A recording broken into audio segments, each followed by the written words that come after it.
Welcome to Death and Aliens, an in-depth look at horror and sci-fi TV from two friends who vaguely know what they're doing. I'm MK, And I'm Courtney.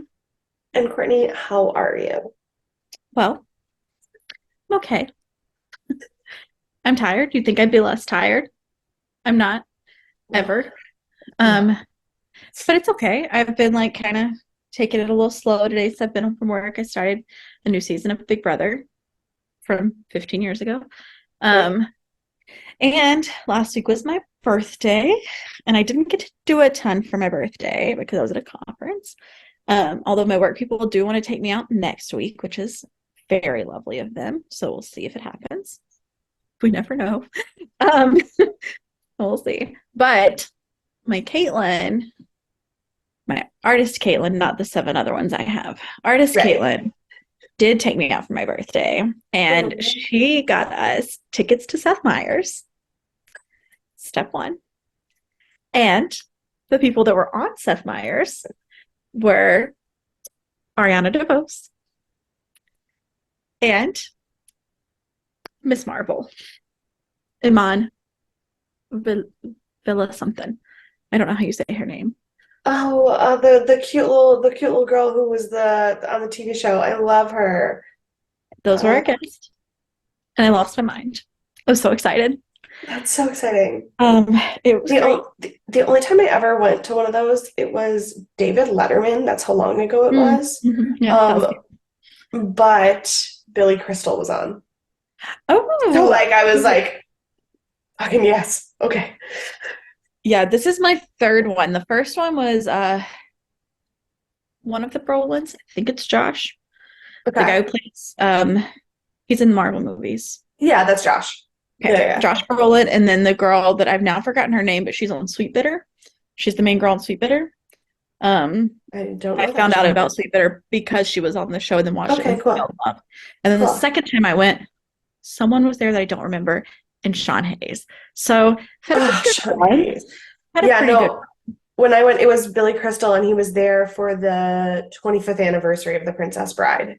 Okay. I was So trying to that think. was My first thought was Mr. Saturday Night, and I was like, no, that was like 2 years ago. I was no, like, no, that no. is This not the was same. this was in like 2012, 2013. It was Yeah. it was a while ago, but because obviously David Letterman, Yeah. but it was the 25th anniversary of Princess Bride, and he was talking about working with Andre the Giant and everything, and it was just so It was really cool. It sad. was, Did you yeah, cry? yeah. Had he I was passed in away? He like, passed away by then, right? yeah, I think it was recently after he had passed away, though. No, actually, when did Andre the Giant die? Somehow, I I don't know if feel it was. I like, don't know if it was that far back or a little bit more recent. right. I don't have my phone to look up. I just realized when I started looking for it. Um, Oh no, he died in 1993. I don't know what I'm talking about. Neither do I. Obviously, we've just made up this time new No, but timeline. I think, but it was the first time he was talking about the movie Yeah, publicly, like after the death. So like, yeah. Ugh, um, he's great. he's Yeah, great. I had the best time with Seth Meyers. It's I always so love fun. that. I And love then that. she took me to Sugarfish for dinner. So I also have my favorite Ooh, restaurant, which is just like next door to my house. So then I just like popped home and didn't have to like rush to get anywhere. I So love it was really that. nice. That's so How are you nice. doing? I wish my story was as lighthearted and warm and fuzzy. Oh, it's Um, it's fine. fine. On Friday, I finally went to the doctor. Good. Good for you. And turns out when your fiance tells you that he thinks you should go to the doctor, you should listen and not wait another 2.5 weeks after that, because turns out it was bronchitis. Yeah. I mean, I also told you not to go to the doctor, so like maybe don't take medical advice from me. Yeah, no, my fiance who has two medical professionals, for like Right. both of his sisters are medical professionals, and he has multiple first cousins who are medical professionals. So like when he was like, I think you have bronchitis, and I was like, no, I'm fine. Um, he was right. I was wrong. I should go to the doctor. But anyway, I did in fact have bronchitis, and I'm very far past the point of having a viral load in my body, but like bronchitis coughs don't go away for like weeks and weeks. And I was talking to my doctor before he was like, sure, it was bronchitis. We were talking about it. He was like, so here's the thing about a cough like that. There's usually two, unless you're like actually sick, there's usually two major causes. And he was like, one is allergies and one is acid. And he was like, so my first thought would be allergies. What do you do for that? I was like, well, I take an allergy medicine every single day and it did nothing. And he goes, so obviously allergies are not the answer. He goes, so what I want you to do is, he was like, some people who have acid reflux, like they don't get heartburn, they just actually get really bad coughs because like their body is confused. And he was like, so let's like put you on a diet, like put you on like a regimen of like Pepcid every day and like see if that helps. And I was like, okay. And I was like totally gonna go with him. And I was like, but just before we do that, so I know I said it's like really bad when I first wake up in the morning, but it's not like exclusively bad when I wake up in the morning. Also, if I have to walk more than 2 blocks from work to my car, I spend the first 15 minutes I'm in my car coughing so hard I throw up. And he goes, yeah, so it's not acid. And I was like, okay. So then he like listened to my lungs and everything, and he was like, yeah, like you're definitely in the recovery from bronchitis phase. And he was like, but also I'm a little concerned that this bronchitis triggered some latent cough variant asthma, which turns out most people think of asthma as like the wheezing thing, but turns out some people who have asthma don't ever wheeze. They just cough when their airways are constricted. And that is me. I don't wheeze. Yeah. Well, my mom and my brother and both of my sisters all had asthma. Like they all had wheezing asthma. My brother needed like a steroid inhaler and an emergency inhaler. I knew what asthma sounded like. This was not asthma. Also, yeah, so, but it is. And I was like so mad. I told him, I go, because my mom and I have the same primary doctor. And I told him, I said, I have gotten every single thing that is wrong with this woman. The one thing I was free from was the asthma. And he just goes, well, you said that out loud one too many times. Yep, sure enough. He's not wrong. So he's not. My mom laughed so hard when I told her that he said that. I was like, yeah, you're funny. So I now am in the recovery from bronchitis, and I have my cute little Seahawks colored inhaler. Ooh. Yeah, fuck the Seahawks, but like that's what color this is. I don't know. Sure. Mine's red. Mine's yeah. much better. Yeah. Well, yeah, but except for that, it's Kansas City Chiefs colors. Just or kidding. like every color of every school I ever went to growing up. All my schools And are purple. it's red and blue. They're red and blue, so it's red. It's red. Yeah.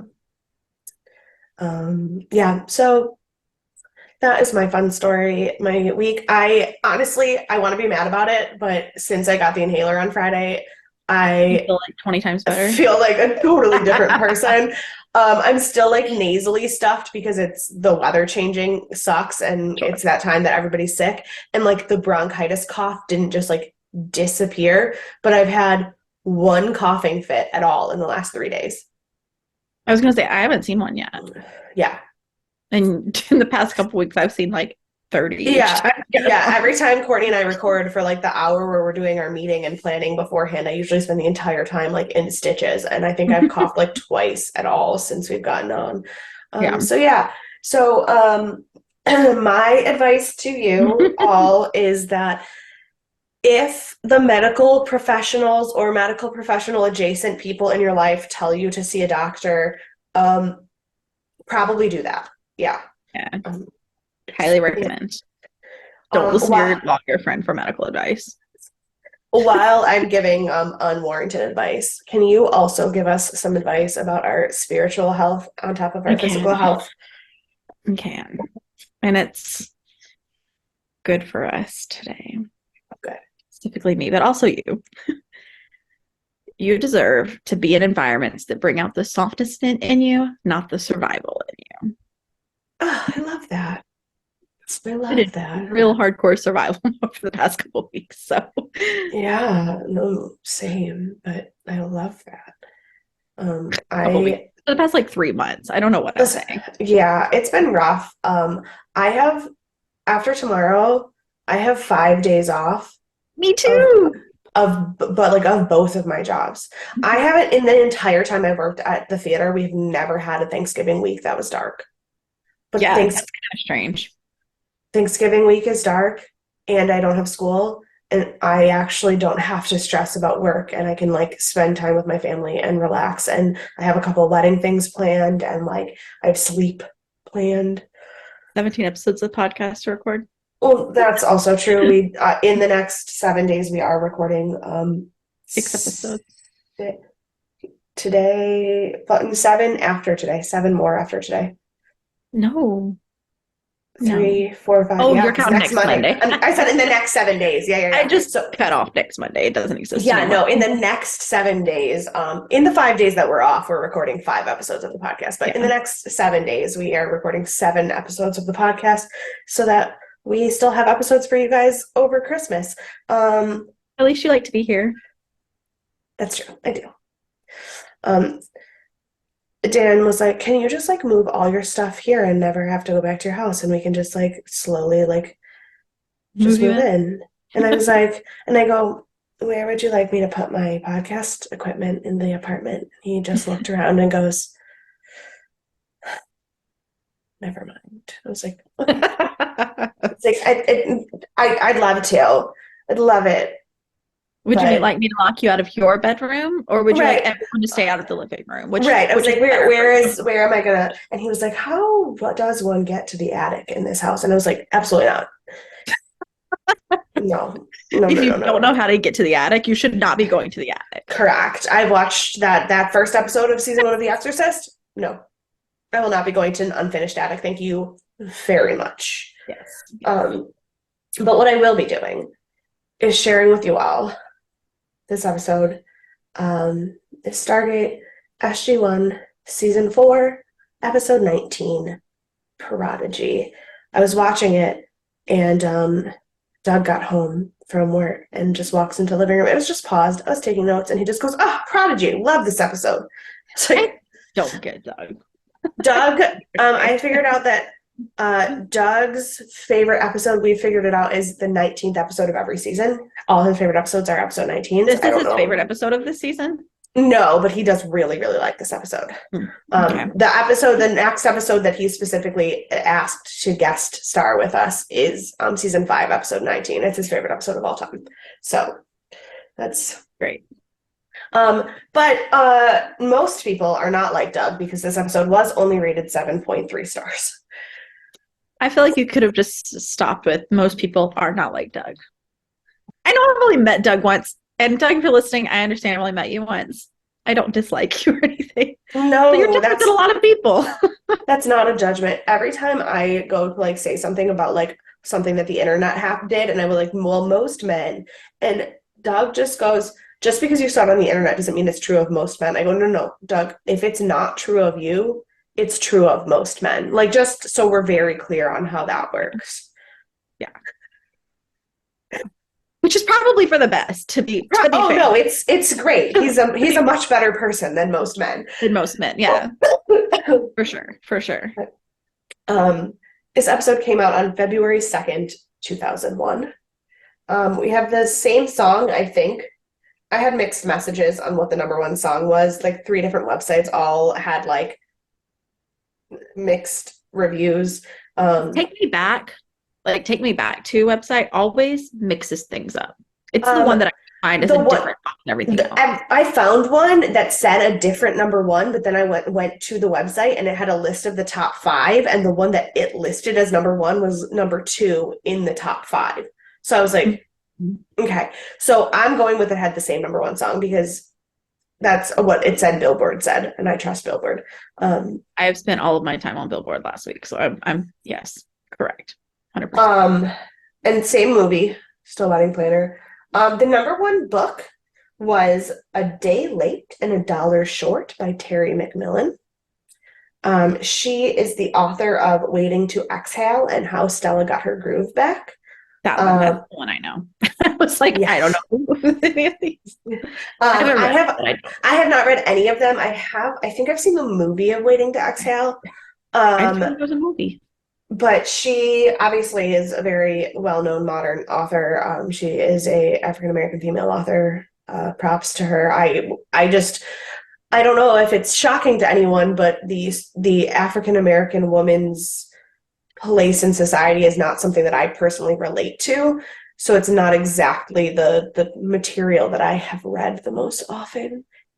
I'm I white. just am really bad at reading what's popular That's until also like true. years later. So maybe it's time for me to read Hostile Our Group back now that Maybe we're, I've never read a Colleen Hoover book. No interest to I read a did just Colleen read my Hoover book. first one. It's not that I don't think they're good. I just part of me finds how much other women like her Mhm. annoying, so I won't. I only read it because Nora made me basically, and I only read Verity. I didn't read any of the romance stuff or Right.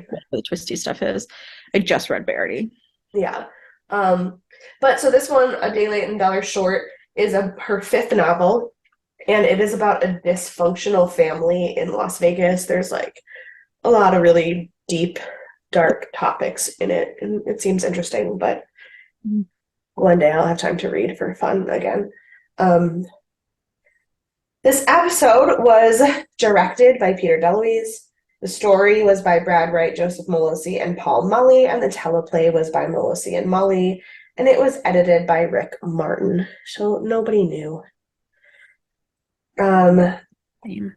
The guest star that we're going to talk about is Elizabeth Rosen, who plays Jennifer Haley. She was. I did not catch her first name through this whole thing, I feel like. That's why I paused because I knew her first name, but then I couldn't remember it. It's Jennifer. And I know that because I have a trivia fact about it. Ooh, so she is known for the movies Warcraft, The Cult of Chucky, and an episode of The X-Files.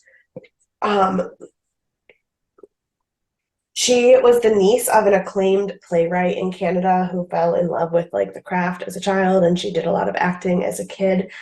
She's had no credits since 2017. And every single post on her Instagram is just of inspirational quote pictures. I hope she's living her best life. So yeah, she's thriving outside of the film Did you write industry. down who the playwright was that she's related to? It was like Bentley something Rosen. It was someone that I had never heard of. Okay. But I think it was like someone who was, I guess, famous in Vancouver that actually means There's something another to me. Rosen that writes novels. I think it's Renee Rosen, maybe. This was not that. It was definitely something with a B. It's okay. I probably don't know them. I only recognize Rosen from books. Yeah. So Yeah, it was something with a B, and IMDb couldn't tell me if it was a male or a female. It said aunt or uncle, and I was like, that's not helpful. So I don't know. But yeah, so that is what we're doing with this episode. great. Okay. This episode, I don't have a lot of notes because it didn't no, because it didn't feel like it in the beginning it jumped back and forth, but to two very specific stories, and then like once they merged, it was a very straight shot. There wasn't a lot of like jumping or like crazy things happening in this episode, so like my notes aren't very long because it felt like just a very Yeah, straight and like through. one thing would happen that you'd write down for like 10 minutes. Yeah. Like it was like Well, and that's at one point I paused it to write a note and looked at it. Like it was one of my first notes, and I looked at the screen and it said I was 6 minutes into the episode, and I never have. Yeah. I'm like pausing it and looking up and be like a minute and a half. That's that all Right. that happened in a minute and a half. But so yeah, so we start this episode with Jack coming into General Hammond's office to complain about a mission that he does not want to go on. And it turns out that the chief of staff of the Air Force is in the office. I don't know if you I misunderstood. I thought he was chief of staff of the like I think I'm not 100% sure. I know he is he is an Air Force general. But I don't just know. didn't know they had chief of staffs in Army or Air Force or whatnot. Yeah. He was the chief of staff of the United States Air Force. Mm. Um, I'm really bad at like levels of well, designation for because military. I will talk more about this when we get into the trivia section, but I don't know if you noticed the credits um, at all on the front of this episode, but when it said who was in this episode, it also said, and Michael E. Ryan as himself. General Michael E. Ryan was actually legitimately the United States Chief of Staff of the Air Force until September of 2001. He was the acting Chief of Staff of the Air Force What a day. when he did this episode. What a day for him. That's exciting. If I And join the military, I'm going to be in the military on a TV show. which Dan Those things are has happening. Dan has decided that because General Ryan was in this episode and the Space Force is currently housed in the Cheyenne Mountain Air Force Base, that all of this is the government's way of telling us that Stargate is true and that is how we've connected with aliens. I'm in. Sold. Right. The best conspiracy theory ever, Stargate real. A plus B equals C. I mean, I don't, Yeah. it can't get any clearer. Right. So, but again, I will talk more about that when we get to trivia at the end. But the chief of staff is there of the Air Force, and it is as awkwardly adorable as you'd expect, with Jack having absolutely no idea how to talk to this man, and he's trying to be respectful, but he's also Jack, and like his like uniform is so unkempt. He's a hot mess and a half, and he's like arguing with Hammond, and then he's like, just I'm kidding, I'm sorry, I would never, I don't what? Yeah, He goes, like, what are we doing? Like, and and General Ryan's like, yeah, like I like your work, and he's like, I like yours too. I mean, like the Air Force, I love the Air Force. It's so ridiculous. Because he gets away with so much all the time, but then there's like super high up that doesn't suck. I mean, this guy doesn't seem to suck like everyone else has. He's so like, yeah, but so he's like, to actually respect this person. He's no makepeace. Right. And then my favorite is when he leaves the room and General Ryan just goes, George, you got your hands full with that one. Perfect. The understatement of the year. Right, but Jack's real concern is that Sam and Daniel are not on this mission. And he's like, but why? Right. Daniel is off-world. Daniel is off-world with SG-11. When we find out, which accounts for the fact that he is not in this episode at all. Yeah, I thought maybe I think I was confused on our trivia about Daniel, because I thought that he was in every episode, but then I remembered he's just in more episodes than the others. Is that right? No. None of that's right? None of that's right. All of the thoughts in my head? Yes. Great. Okay. Yeah. So Daniel's not in this episode at all. But I think this is right. the first, is this the first episode we had where one of our major players was just not in it at all? Or did we have... I think we've definitely had ones where they had less of a part in it, and I think we might have had one where because even the ones where like Teal'c's gone for most of the episode, he's in it somewhere. This is the first time we've just never seen someone. Because even when Daniel was having his kid, he was in like 10 seconds or something of that episode. And he was the voice of Thor through most of the episode. Yeah. So he's off-world. He's gone. We have no Daniel this episode. And Sam is at the Air Force Academy giving a lecture. Which was offered to Jack when he asked if he could switch places. They said, would you like to trade places with Sam? And he was like, no, thank you. I particularly would have, because I would have loved to see him just take, like, not even come up with the speech himself, just take Sam's notes and try to give them to someone else. Yeah. I would have just done whatever the mission was. I've been like, yeah, this is for the best, that I'm not wherever Sam is. Which is what he chooses. And then we do go to Sam, and Sam is giving like a kick-ass lecture about astrophysics and the future of the Air Force, and it's going really well until this girl comes up after the fact and is like, your calculations are wrong. was like, yeah, I can appreciate this. And the professor is like, you are a cadet underclassman in the Air Force Academy speaking to like one of the leaders of military astrophysics in the world. Shut your damn mouth. Yeah.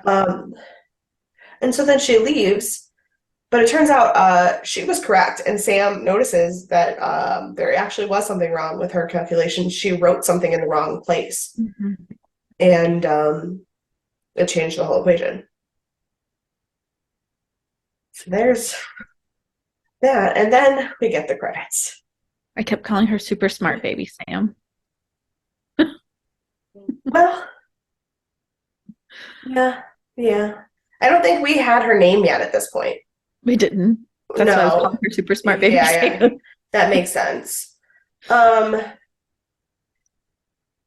so we have the well, oh no, we just find it out. She asked because she asked the professor who that girl was. And he was Oh, like, right. yeah, you're like, yeah, Cadet Haley. She's a hot mess and a half. And Sam's like, great, she's correct also. But also she's right, yeah. Yeah.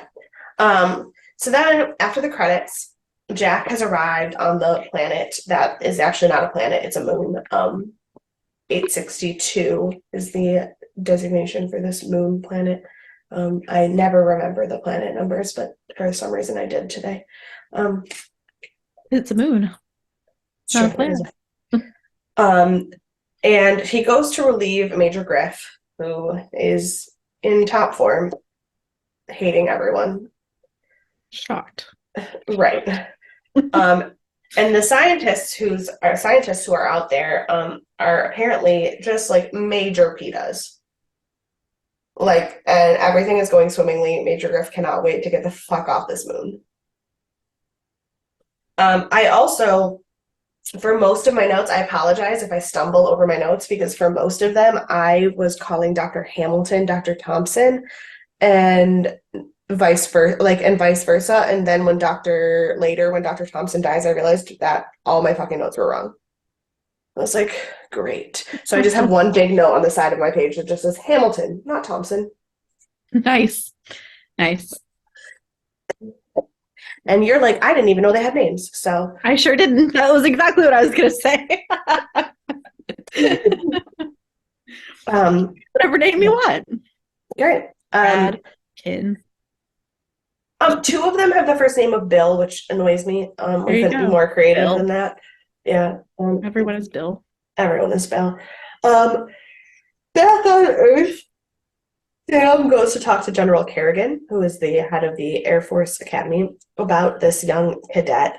And he says that she reminds him of Sam because she's too smart for her own good and she's bored at the academy. And so she is like having discipline issues because she just like can't function being there. And Sam's much more patient with her than I would have been, which makes sense because she's basically like baby Sam. But like being bored is no excuse for being an asshole. Right. Because at first I was all in. I was like, look, everyone is going to get this wrong now. It's really going to mess up a lot of people to have the wrong equation. Like, I get why she's correcting it, but she didn't quit. It wasn't like she did in front of the whole class. Yeah, well, and also like the way General Kerrigan's describing her, like she writes papers that are about things that are interesting to her instead of what the actual assignment is because she's just so bored and she wants to learn more. And like I get it. I know that student. I was that student. I get it. But for the first half of this episode, she has no redeeming qualities. Like for the first half of this episode, there's literally not one positive thing about this child. Yeah. So, yeah. Back on the moon, Jack and Dr. Hamilton are like fighting because Jack just does not give a single shit. And Dr. Hamilton, yeah, and Dr. Hamilton's like, I need these things, and he's like, okay. We'll get there. And he's like, well, I want to explore the cave. And Jack's like, after we check if it's safe. Yeah. Like, there are And steps that have to be to be taken. fair, Jack's being a little bit of a douche, but also he's entirely correct that like you can't just let scientists off onto an unexplored like cave and hope for the best, like on an But like, alien planet. also, he's like, it's not Daniel Jackson. Like, I think he's just kind of being a baby about that still. But Oh no, like, for sure. But like also fuck Dr. Hamilton and his yeah, attitude about everything about the yeah. military. You don't know So anything about the moon. You know yeah, nothing. You sit yeah. down and we'll bring your fairy lights to you. Sorry, I've alarmed you. My bad. I just that okay. Perfect. Um So then we go back to Earth where Sam is going to talk to Cadet Haley, and this is where we see just I literally wrote she has a dirty, rotten attitude. This is where we see just like how not nice she is. Yeah. Um, and she's like, ugh, I this scene pissed me off. Um, because like Sam's like, you have to try, like I want good things to happen for you, and she's like, I'm gonna be late to class. Like, you weren't going to class before. Yeah. No, she had no idea what Sam had in mind for her. She was being very Oh, um, I said she has no regard for what she's actually supposed to be learning in school. And like, here's the thing. I get when you feel like you're smarter than the topic itself, or like you already know things about what you're learning. But like, there is only so much. Like, not every class in the Air Force Academy is going to be about astrophysics. You have to like know how to physically fly the plane first. So like if you have a rotten attitude and your teachers don't want to do shit for you, you're never going to get far enough to be wanted for the astrophysics part of it. and like you have no idea. Like you don't know what you don't know. And there's Right. so many like Stargate-esque things that people don't talk about that are secretive, etc. You're never gonna get to because if no one likes you. Well, Or no and one can that's trust you to like follow through. well, and that's when this is when she picks a fight with Sam in this scene about how um just because um just because no one has been able to prove it doesn't mean her theory is wrong. And Sam's like, first of all, that's not even what I said. I'm just also saying you can't call it a theory if you have no proof. It's an Uh-huh. assumption. It's an idea. It's not a theory. That's not how science works. Right. And she's like, but you can't prove me wrong. And But it's a Sam hypothesis still. Sam wanted so desperately to be like, the fuck I can, bitch. But Sam is not that person. So she bit her tongue and just tried to teach this girl. And I would not have been that person. If somebody had Like I gotten do not smart, reward bad if attitudes. if somebody had gotten smart with me like that today, Fired. some of my kids were walking in the hallway, and all I heard was somebody say, "Oh yeah, he said he was going to fight you. He said he was going to fight you." And I'm just walking down the hallway, my cup of coffee in my hand, not even looking, don't even know what kids are in the hallway. So pissed off. I just go, if anybody's fighting anyone today, it's going to be me because I don't have time for this. So if you want to throw hands with me, you can continue talking. And if you don't, you're going to shut your mouth and go where you're supposed to go. So if I can say that to kids who weren't even being smart to me, Mhm. you could not catch me not fighting this child. No, no. I almost fought a child today too. He's 25. He's a child. Yeah, I mean, I think she's a cadet in the Air Force Academy, so she's probably like 19, so Yeah, or 20. So, but like for like a same. child, yeah. Yeah. Um, Back on the moon, Jack and Teal go to check out the caves, and they do in fact find nothing in them. So they clear them for Dr. Hamilton to go check. And Jack's actually like a little disappointed that he found nothing in the caves. Not even to prove Dr. Hamilton wrong, but because he's bored. Yeah. He's like, this sucks. I'm just like Like babysitting a bunch of scientists. There's yeah. nothing to do here. There's nowhere for me to fish. There's no I don't one have for me to any talk friends to. here. Yeah. Like, it's just you and me, Oh, Teal'c, and I can't fucking do it anymore. Um, but then they're on their way back to camp and they hear something and they turn around and they see a Tinkerbell light.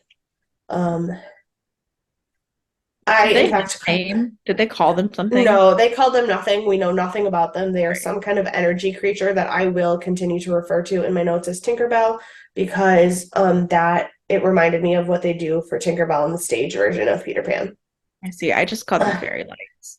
which is fair. But the Tinkerbell flies through a tree, like straight, doesn't make a hole, just goes through it. And that is there's Jack's call for something exciting. There you go. Yeah.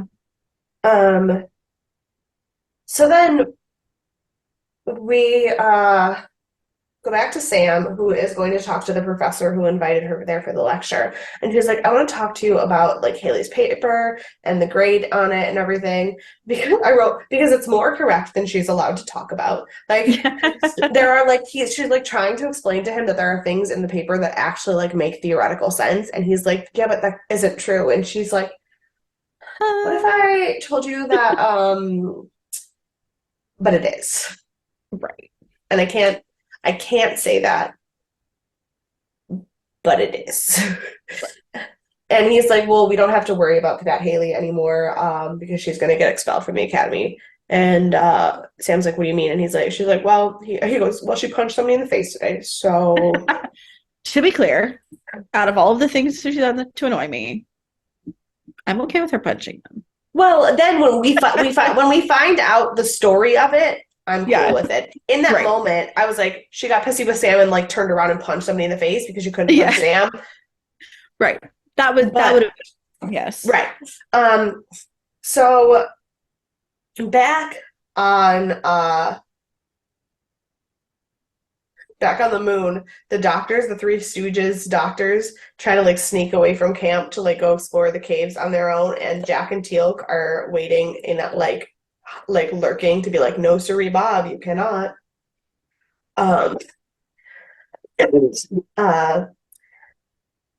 Then we go back to Earth where Sam goes to General Kerrigan to try to persuade him not to kick Cadet Haley out of the school because she's like too smart to lose for the Air Force. Yeah, and like I get that she's not great at listening. We know some other people like that, Jack. But she's just like crazy smart, and her theories are really gonna be good for the like. Here's the thing. If they're with someone like her, there are like two options. One, you rein her in a little bit. You get somebody on her side. You show her that her potential is good for something and she's an asset to the US military. Or you continue to push down her attitude, tell her that she's not good enough and that her work doesn't mean anything because she can't shut her mouth and she becomes a Unabomber. Like those are exactly. I was gonna say your options are harness her or lock her up. Like right. Like I was like either she's gonna help the Stargate program or she's gonna blow up the planet. Like, and that's that kind of mental potential goes in those two directions. Yes. And Sam is like, without saying that, like, please don't kick her out. She will kill you. Like, yeah. So then Haley comes back in and Sam like tests her by like being really nasty to her and being like, okay, quit, leave. You don't want to listen to directions. You don't want to follow rules. You don't want to be a part of this. Then don't. And the cat is like, no. We also find out that the reason she punched somebody in the face is because she was protecting another underclassman. Like there was another female cadet who was like struggling physically a little bit, and one of the like macho alpha guys was picking on her and she punched him in the face. And so like also sounds like Jack. I'm just saying, I saw a lot of similarities here. So Kerrigan does not fire her, says there's going to be punishment, but that she is not, like, there will be retribution for her actions, but like that she has not been expelled. And then Sam and Cadet Haley are like walking through the hallways, and Haley throws a fit and like tells Sam that she's sick of being in her shadow and that everyone in the academy, all they ever do is compare her to Sam. And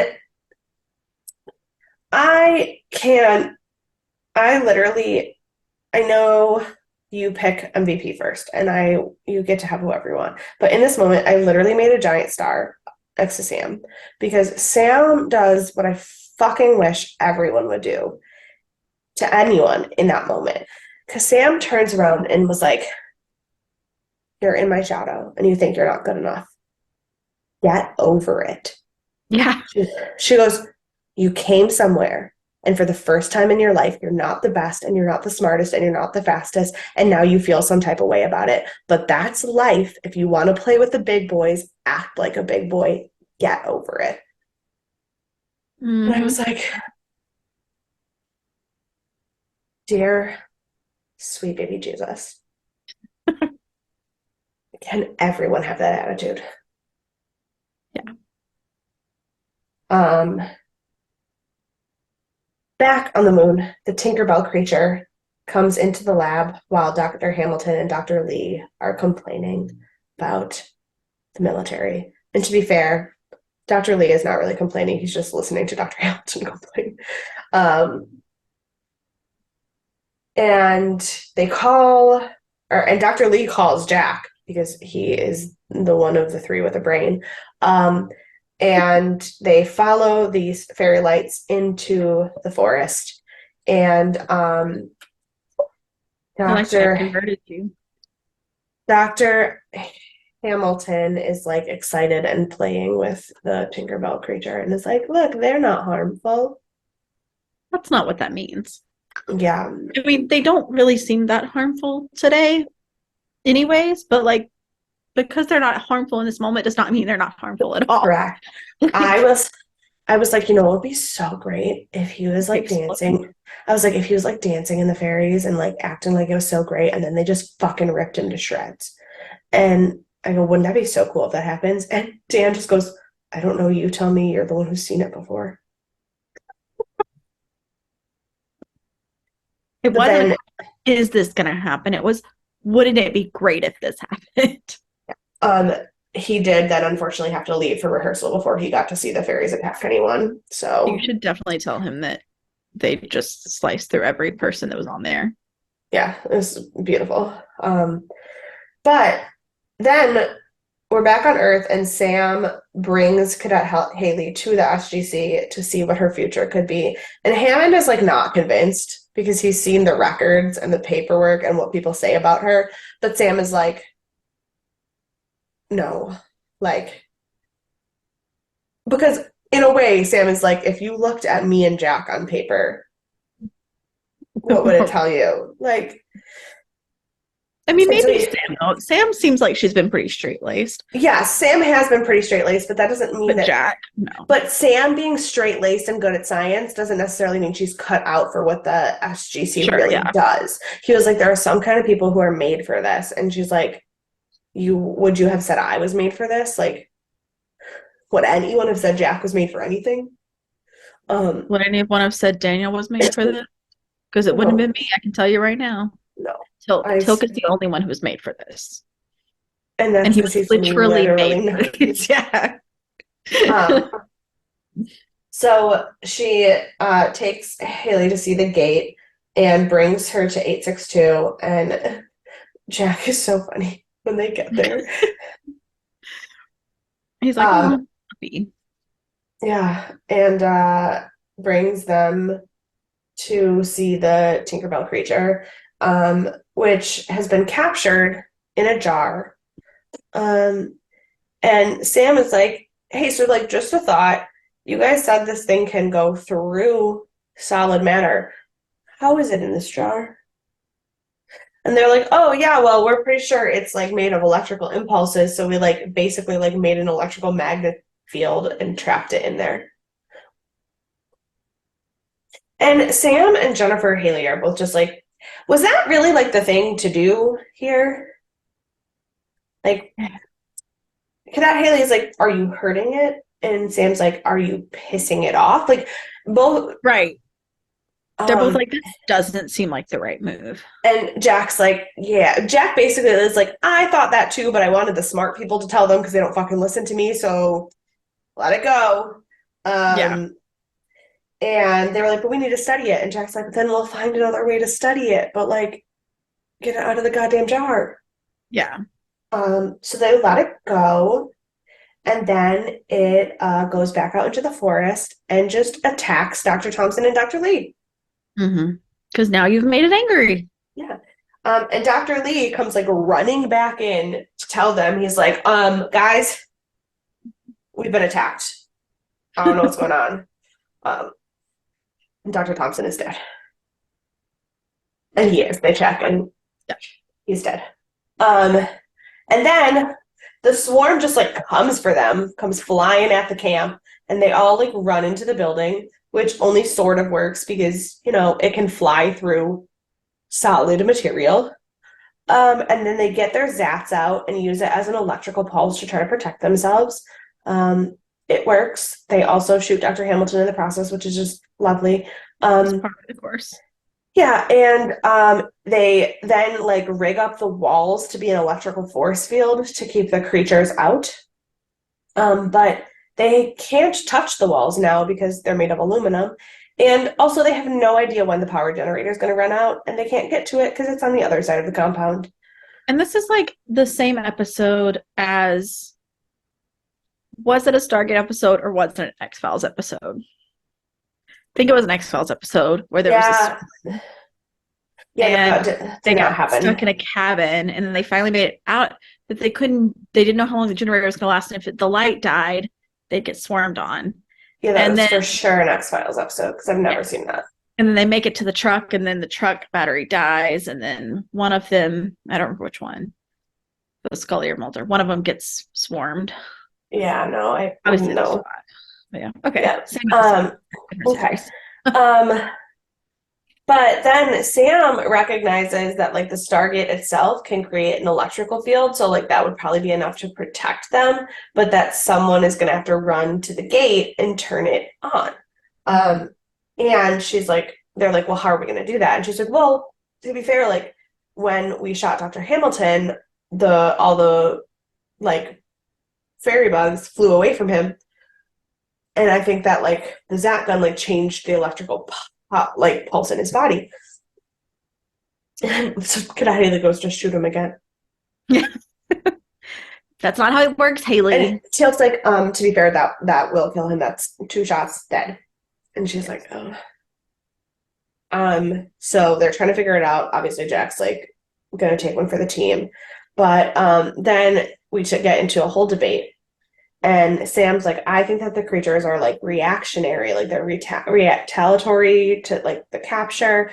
But Cadet Haley's like, no, like I don't think that they're reacting. I think that they're like electrical pulses, and they're like moving based on like the rotation of the moon, because I just read all these notes and this is where we're at in terms of the pole of the planet. And they started acting this way at the exact same time that we've reached like the polar thing. So it's not even emotional, it's electrical. And Sam's like, both ideas could be true, but they also have no proof for either of them, and only one of them can be true. And Cadet Haley gets like so upset, and she's like, Colonel O'Neill, like, don't pick her side just because you know her. Like, you have to like be honest. And he's like, it doesn't matter which idea is correct. And she learns the hard truth of. Yeah. And she's like, but what do you mean it doesn't matter? Like, of course it matters. And Sam's like, but it doesn't, because if we sit here and wait, or if he runs out there and risks his life, and I'm wrong, then he risks his life. But if we sit here and wait and you're wrong, he risks all of our lives, and that's not what a leader does. Mm-hmm. And so she's very upset. But then we have a very comical scene of Jack getting ready to get shot, and Teal'c shooting him. So, and Jack runs to the gate, and the swarm chases him the whole way there. But they get like deflected by his energy, and they surround the gate.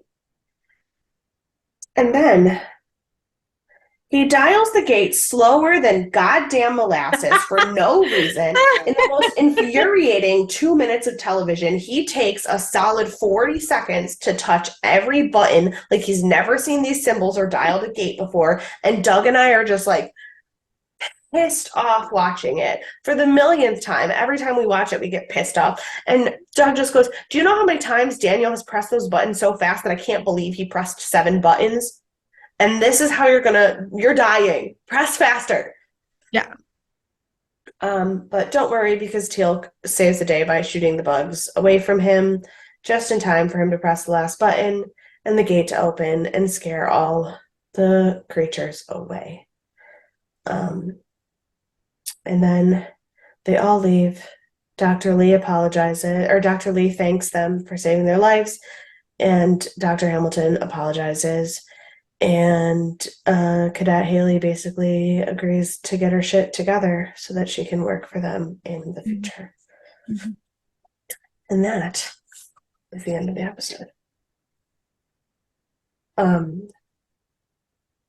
have some great trivia. I can't wait. That's my favorite.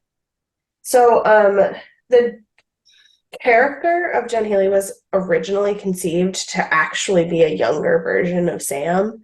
But then they kind of decided that they had done too many time episodes. And so they just made it like a version of her in the sense of like the same attitude. But also the character's name was originally supposed to be Jen Halley. But there is an actress in Vancouver named Jen Halley who auditioned for the part and didn't get cast, but she will appear in the show in the future. And so they changed the character's name to not be the actress's name. Interesting. And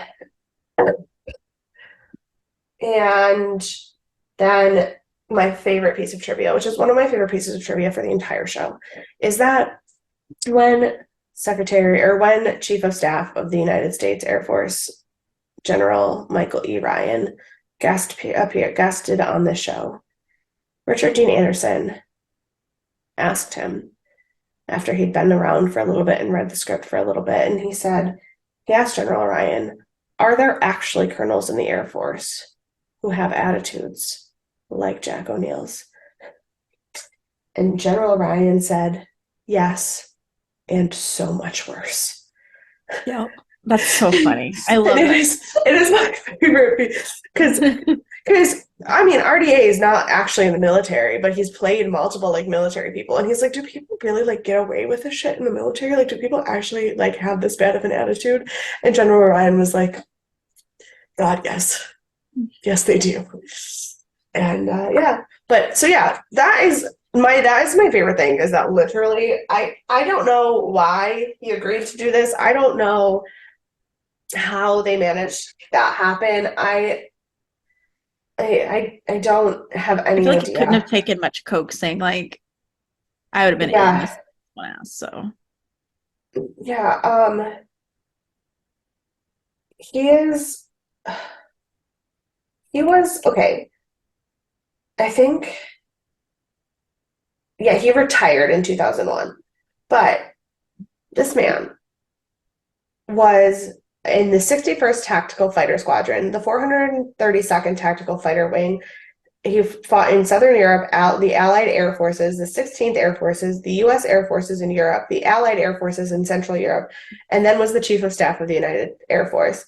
He was tired. Yeah, he worked in he battled in the Vietnam War and Operation Deliver Force. He was honored with the Command Air Force Pilot Badge, the Office of the Joint Chiefs of Staff Identification Badge, the Defense Distinguished Service Medal, Air Force Distinguished Service Medal, Army Distinguished Service Medal, Navy Distinguished Service Medal, Coast Guard Distinguished Service Medal, the Legion of Merit, Distinguished Flying Cross, Meritorious Service Medal, Air Medal, Air Force Commendation Medal, Presidential Unit Citation, Joint Meritus Unit Award, Air Force Outstanding Unit Award with Valor, Air Force Organizational Excellence Award, Combat Readiness Medal, National Defense Service Medal with 2 Bronze Service Stars, Armed Forces Expeditionary Medal, Vietnam Service Medal with 3 Bronze Service Stars, Armed Forces Service Medal, Air Force Overseas Short Tour Service Ribbon, Air Force Overseas Long Tour Service Ribbon, Air Force Longevity Service Award, Small Arms Expert Marksman Ribbon, Air Force Training Ribbon. And those are just the ones from the US. There are 12 countries on his foreign awards list. Wow. Yeah, he just wanted to have some fun. Um, Work his life away.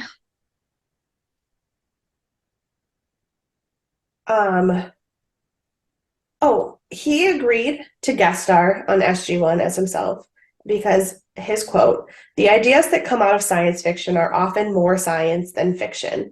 The exploration of our own solar system is this century's challenge, and it would be a big surprise to find a Stargate out there." Yep, I think he's a genius.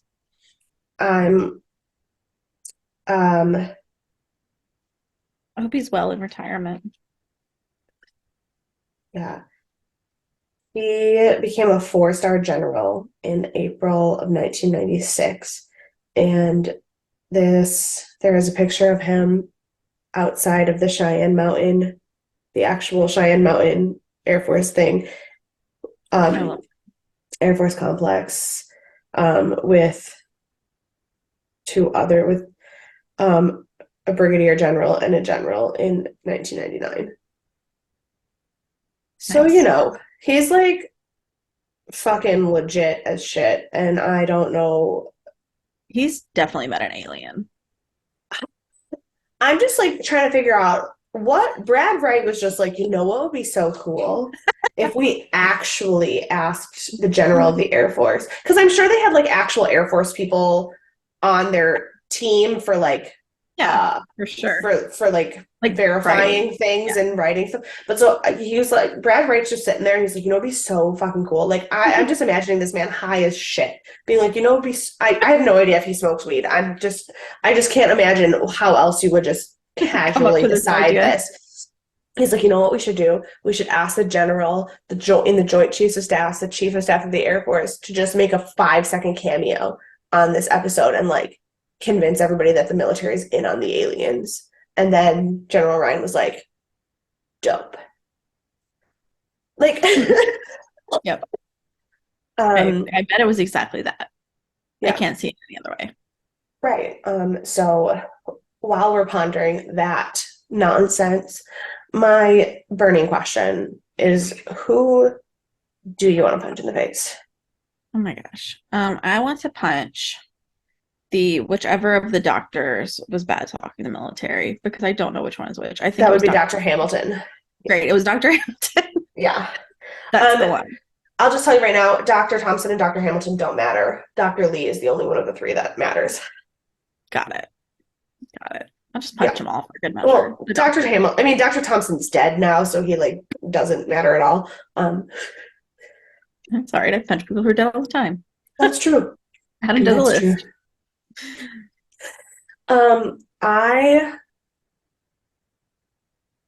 I think I'm gonna punch Cadet Haley, because while she came around and obviously she's a great character and props to her and her lessons learned and her maturing and all of that, and obviously she's brilliant, but like somebody needed to give her a nice knuckle to the face. Yeah, I agree. Yeah. Who is your MVP? So I know the correct answer is Sam, and for most of today I was going to pick Sam, but after everything that's happened, I think I'm going to go with the Chief of Staff, Ryan. All right. So like, let's being himself and rocking it. Yeah.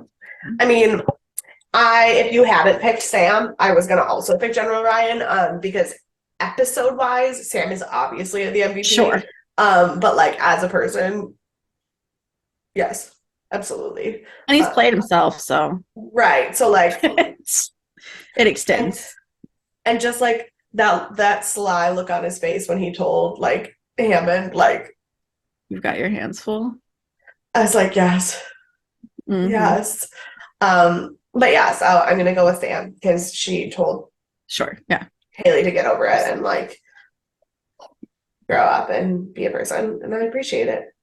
So yeah. Yeah. Um, I hope everyone listening to this had a lovely Thanksgiving. You have a question. You have questions. I'm not Oh, done. that's right. That's Um, right. I forgot. You said you had so many questions. It's really not that many. I Okay. just was being a little dramatic, but I do Obviously. want to know, of course. Um, Haley is going to be a recurring character. This is not a one-off. Is that This a is correct? this is not a one-off. No. So I, if you I look, can't I can't guarantee how that's fine. recurring, but this is not a one-off. No. That's fine. So it makes me a little concerned. I know we're getting into, we're almost to the fifth season. I know Jack doesn't make it to the eighth season, not living wise, but like as a character. And so I almost feel like she's kind of being prepped to be a replacement for him. Although logically, I understand it's science fiction and it's TV, so I assume another man will replace him. But I just was seeing so many similarities this episode that I was like, Which is she so funny because she was designed to have similarities to Sam, but she did have a lot of Jack's attitude, I felt which like is the only interesting. similarities to Sam were like her knowledge. Like that Well, was it. but also you have to remember we see the good version of Sam, we see the best of Sam, but it's made clear early in season 1 or 2, I think, that Sam has not always been this strict, rigid person because she was in her father's shadow. Yeah. And so Yeah, that's true. That's true. there's a lot of her trying, she had to be that smart because she was Jacob Carter's daughter. Mhm. Like, Yeah. so there is a lot of Sam in Jennifer Haley. But also the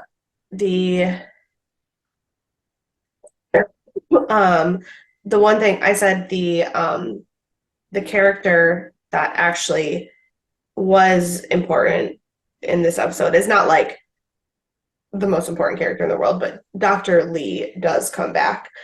I said something when Doug walked in and was like, "Oh, Prodigy, I love this episode." I was like, "Yeah, it's Dr. Lee's first episode." He goes, "Oh my God, is it really?" I was like, "Yeah." So Dr. Lee is a new recurring character, and then Cadet Haley will come back. Got it. As far as I remember, unfortunately, General Ryan does not come back. Real bummer there. I didn't use him as my character to talk about, just because I was going to end up spending so much of the trivia talking about him anyway that I was like, let's not spoil the fun now. Yeah, and it makes sense to introduce Haley now, especially if she's going to be recurring a bit more. Yeah. Do the fairy lights come back? I truthfully do not remember. So, not in a significant way. Not in a significant way. All right. I don't know. It's getting to that time. We have, I think you said next episode's also not the finale relation. Yes. It's 21 that we really kick into our like switching into a new season. Yes. I'm trying to There's no way for me to know what's gonna happen. Correct. My